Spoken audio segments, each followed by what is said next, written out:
they will be captors of their captors and rule over their oppressors. Hello, everybody. This is Gilgamesh, and we are now on chapter 14 of Isaiah.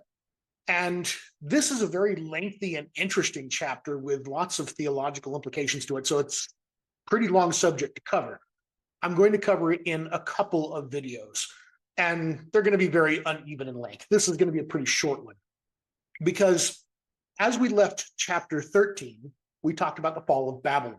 That was sort of the end of that point. And we come now to sort of a transitional 3 verses here where we stop talking about Babylon for a moment and start talking about the house of Israel and what this means to them.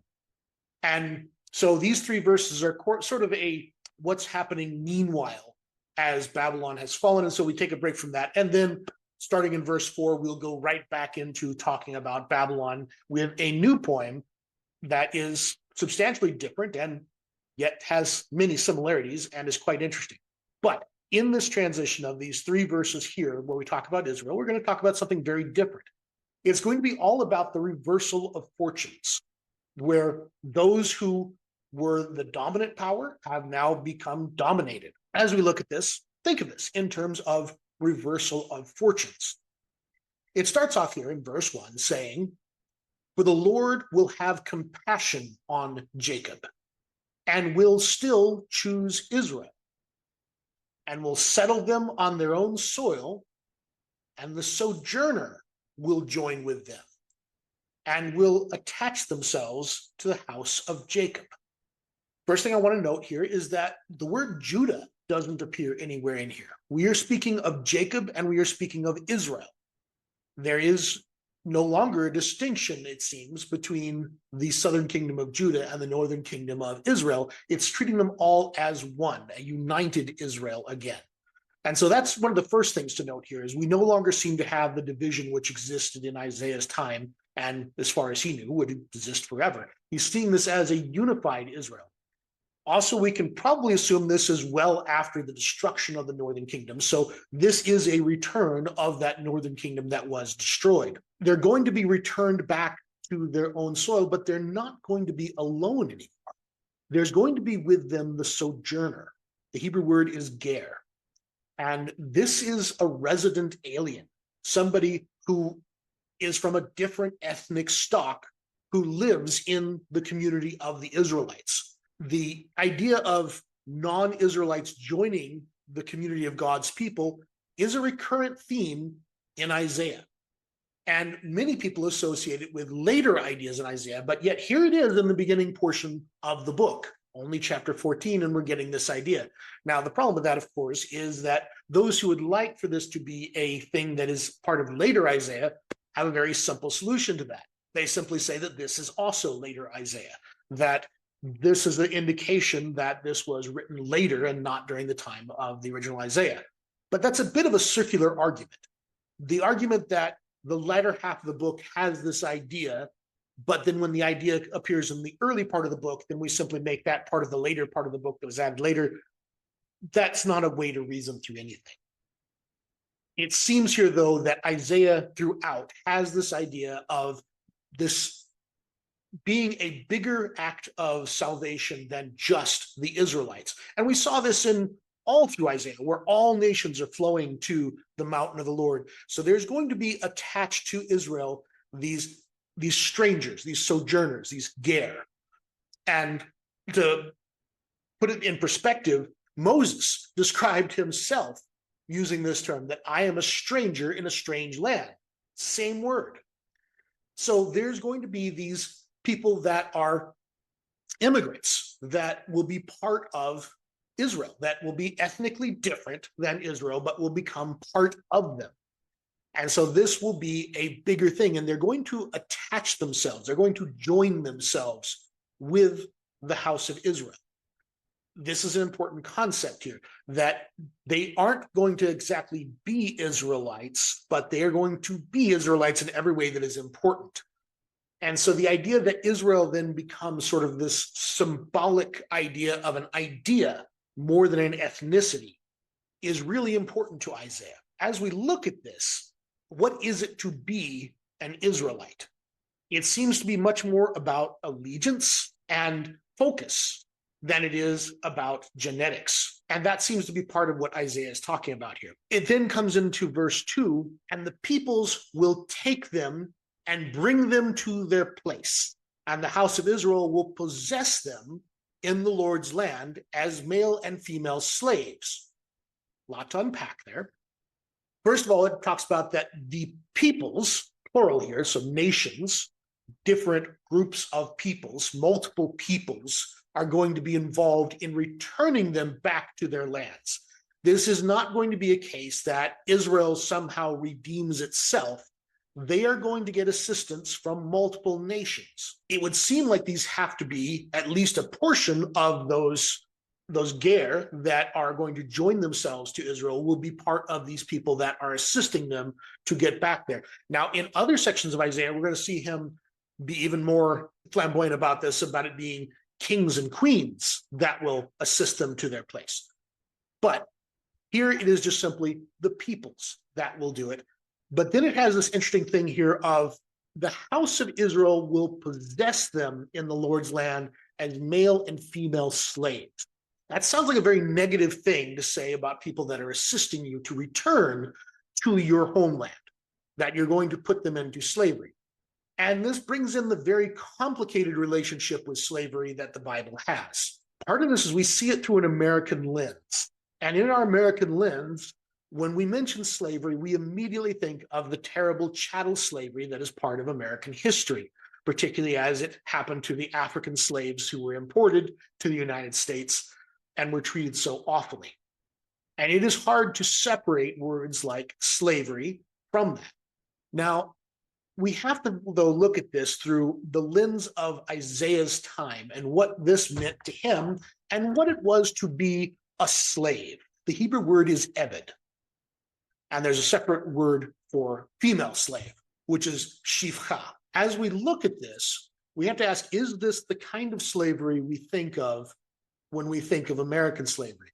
Now, the Bible does not pull any punches about the horrific nature of slavery. Even in these 3 verses, we reference it. The Bible starts out with the story of the Exodus, where the Israelites themselves are put into terrible slavery, which is strongly condemned. And the Egyptians are set up as the terrible taskmasters that no one would want to have as their owners. But on the other hand, Hebrew does not have a separate word for servant. And as we look at English translations, one of the games that is sometimes played by translations is they play a little fast and loose with switching between the word servant and the word slave, depending on what they wish to convey. But it is the same word in Hebrew. They are both eved. And so those words strike very different meanings to Americans and to English speakers in general. The difference between being a servant and being a slave. Yet there was no difference to the mind of the people of Isaiah. They used the same word for both. This is because it was a much more expansive idea than what we think of as slavery. We think of slavery as being a matter of forced servitude, humiliation, and an abrogation of our right to direct our own lives. Certainly, it can be those things.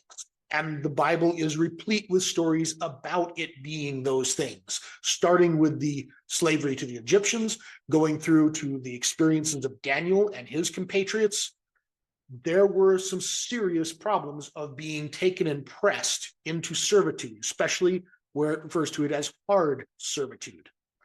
On the other hand, the word eved can mean servant as well, and nobody was worried about being called a servant. In fact, being called a servant of the Lord, using the same word, which could equally be translated as slave of the Lord, was a great honor. So it is both a situation that can be horrible, but it is also a thing that can be very honorable.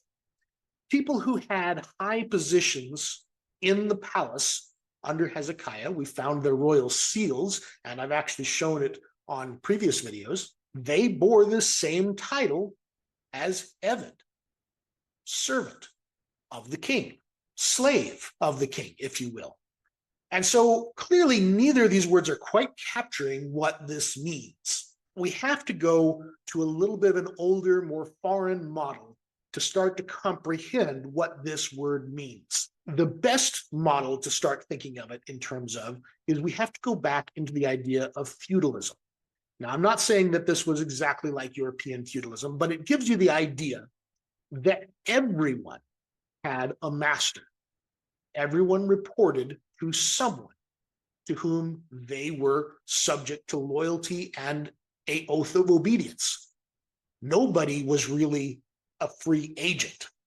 In fact, to be a free agent was considered a bad thing. It meant you did not have security. You did not have a master who looked out for you. You were not attached to a household, as we talk about these people becoming attached to the children of Israel. To be attached to a household, to have a lord, to have a master, was to have security, to have something to fight for, to have something to belong to. Now, not all masters were good masters. Some masters were terrible. And this is what the Bible shows, is not this distinction between servantship and slaveship. Those were not necessarily the way we think of them in terms of maybe okay and not okay at all. But it was a matter of how good was your master? Were they fair? Were they kind? Did they behave within appropriate limitations of what should be expected of a master? Because remember, this went both directions. It was expected that a good master would act in a certain way with regard to those who were pledged to him. Now, I don't want to sugarcoat this and make it sound as though that anyone who was dissatisfied with their circumstance could simply get up and walk out. That wasn't the way this worked either. This was a different world than ours. But we do see the servant of Abraham being given great responsibility and going and sent on missions across the country with great wealth that he could have easily absconded with, but was trusted with to bring back a bride for his son. And we see him as a hero figure through that story. Yet he was an eved, a slave, or a servant, whichever word you think fits best. We see even in Isaiah, one of the greatest figures that we're going to see in the second half of the book is the suffering servant, the servant of the Lord. And he is considered a great and important role. What do we think of this word eved? Well, let's look at the word for a moment. The basic meaning of the word is work, to do labor, to do service. And some of the words that are used for service are things like temple service. The avodah is often the service in the temple. Same root word as eved. It was done by a servant, and it was labor. But also labor of things that we would expect slaves to do, such as constructing buildings and tending cattle and plowing fields. Those were all service as well. So rather than slave or servant, maybe a better translation of this word might be something like laborer or worker, because this seems to encapsulate more the range of meanings here. To be a laborer was an honorable thing. To wear the garment of the laborer, to have the privilege of receiving wages for one's work, these were great things. And it meant security, and it meant you had something that you were laboring for. Yet on the other hand, a bad employer could turn labor into a horrible, gut-wrenching experience that would be a terrible thing. And so don't think so much of the status of being an eved or a slave as being the problem. Think of it more in terms of the master being the problem. Are you a good master to those who serve you? You serve someone else in turn. Are they a good master to you? And this is more the thought process that goes into the Hebrew Bible. Everyone has a master. Most people have people who report to them as their master. Where you fit on the chain isn't so important as how kind or good is your master to you. And having a bad master is an almost unlivable atrocity. Having a good and just master is to have a cause for which to unite yourself and to be proud of and to work for. I am not in any way trying to say that slavery is a great thing. I'm very American in my ideals, and I have a complete abhorrence to slavery, nor am I suggesting that feudalism is a good system. But I am suggesting that it is the world that they understood. The idea of independence and the very American ideal of not being subject to much at all is not something they would have been familiar with. And it's unfair to place their world in those terms. In their world, to be joined with someone and to have a covenant relationship with a master was a matter of security. And their world was one where powerful armies rampaged through the countryside, and having someone to be attached to protect you, to defend you, to fight for and to defend, these were vital parts of their society. They did not have a comprehension of a loose confederation of people that all voted for the public good and elected a representative to be their leader. That was not their world, and it was beyond their comprehension. So we must look at this in terms of what they understood. To be attached was important.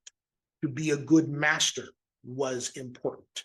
And it was the difference between living in a moral atrocity of hardship and suffering versus being a proud part of a group that is working together to build something more. So as we look at these terms, we must think of it in those ways. And so they will join with the house of Israel, and the house of Israel will possess them. This means to possess them like an inheritance. They will become as male and female slaves, or as male and female servants, or perhaps as a male and female laborers. They will build and work with them. Now, that being said, this is a reversal, and this section is all about reversals, as the next couplet demonstrates. They will be captors of their captors and rule over their oppressors. The first line here, I tried to keep the symmetry that exists in the Hebrew because it's a very nice symmetrical line. They will be captors of their captors. These people had been bound and captive to these people, and now that's going to be completely reversed.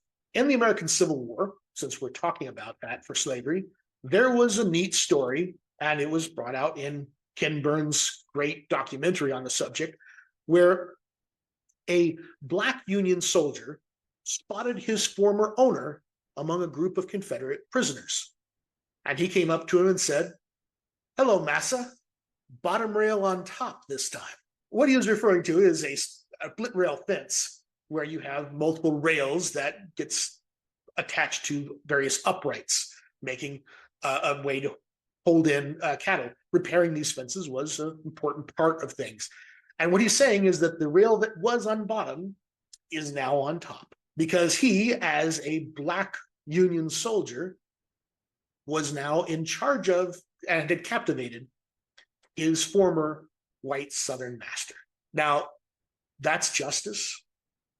That is a reversal of fortunes that is shocking to people who experience it. Their whole world is literally turned upside down, but it also is part of how we understand one another. The Black soldier who said this to him knew what it was to be a slave.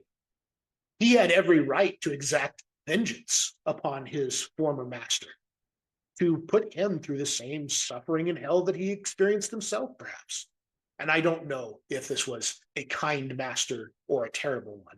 There were certainly both in the South. But the challenge now becomes, now that the bottom rail is on top, will this new master make better choices than the old? We see this in life all the time. Roles become reversed. Those who had power become those who are powerless.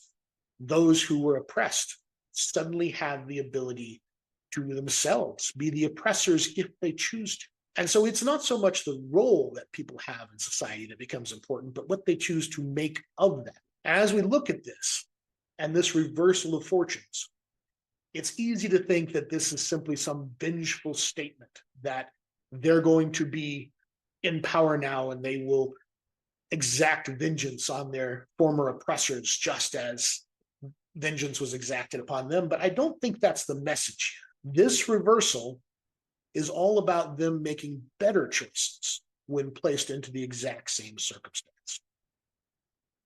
So I will conclude my long rant about slavery there, but I think this helps to understand the different idea of slavery that existed in the Hebrew Bible than what tends to happen in American imaginations, where our paradigm is so different. This is difficult to compare to the American experience of slavery because it was quite different. Not because slavery wasn't bad then, or because slavery wasn't bad in America, but just because it was a very different structure of society, and no one had a concept of the idea of people simply being free to live their own lives. That just was not something that was even on the radar. To do that would be to be abandoned and to have no people looking out for you. That was a terrifying ordeal. So it was very comforting to belong to something, to have a Lord, to have a master. And even as they spoke of God, this is the same paradigm they used, that he was the master, he was the Lord, and that you were his slave, you were his servant, which meant that he had an obligation to you and you had one to him, and that was the way it was understood. This was not a matter of a shameful title to have. It was, in fact, a very honorable title to have, though certainly in some circumstances, it could be a horribly atrocious position to be in. And then we conclude it here with our final verse, and shall come to pass in that day, the Lord will give you rest from your pain and from your turmoil and from the hard service with which you served. Same word here as the word for slavery, the hard slavery with which you slaved. And so the idea is that there will be an end to the bondage. They will get rest from it. Now, the word for pain here is the word otsev, which actually has an interesting dual meaning to it. It can also mean idol worship. And so he's going to give you rest from your pain. But the word for pain also means idol worship. And that was one of the things that they were concerned about that brought them into this. And so as he gives them rest from their pain, he's also calling them to not repeat the problems that they had before. And he's going to give you pain from your turmoil. The word here is roges. It means a nervousness, an agitation. It seems to frequently be used as a word which means the opposite of rest. He is going to give you freedom from the anxiety you have. He's going to give you true peace and calmness. And then, of course, also the hard bondage, the hard service that they have served. And I think that last line kind of fits in what I've talked about here, that he's not freeing them from all service. In fact, he is calling them into service, but he is freeing them from the hard service. There is work to be done, but it is not the hard work that involves taskmasters and whips and losing your life through being beaten to death. It's going to be work that you have a stake in and you have a share in. And really, that's the difference between slavery and freedom, even for Americans today, is that as we labor for something for which we see the benefit, for which we experience the benefit. And that is what is being promised here, is that we will no longer have the hard labor that we were made to serve with, but that we will have a new service to be done. Anyway, that's all I got today. So this is a very short one. I got a little bit longer than I thought I would on it, but I wanted to get it out of the way. And next time we will pick it up in verse 4 with a new special taunt against the king of Babylon and what that means. And I'll see you in the next one. Please like and subscribe.